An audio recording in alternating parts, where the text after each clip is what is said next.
大家好，欢迎来到无动日清。今天我们来测评两款台城的电钻鼓钥匙，一个是直不螺头的直头的，一个是地升的。那各有它的优缺点，就是地升的电钻鼓钥匙它是需要额外的配一个头，不然它是因为你的这个电钻没有办法和这个鼓钥匙连接，需要一个连接件额外购买的。那它的优点就是你在快速调节之后，在微调的时候，它可以再微调。那还有一款这个直不螺头就是直头式的。直头式优点就是不需要转接头，直接插进去就可以。但是缺点呢，就是你微调的时候不太好控制，因为你电钻速度不太好控制嘛，一般是拿掉之后再去控制。好，开始试一下啊。好，先是一个地升的，那这个需要额外配个转接头。我们调鼓的结束。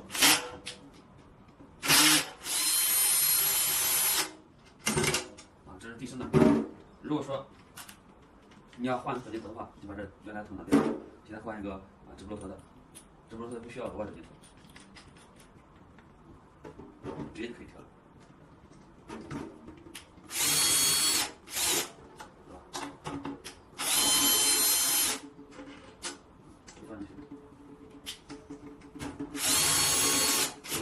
这两款各有千秋吧。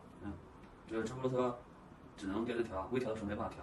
那就是地升的话，电钻调可以，也可以微调，但是需要配一个额外的转接头。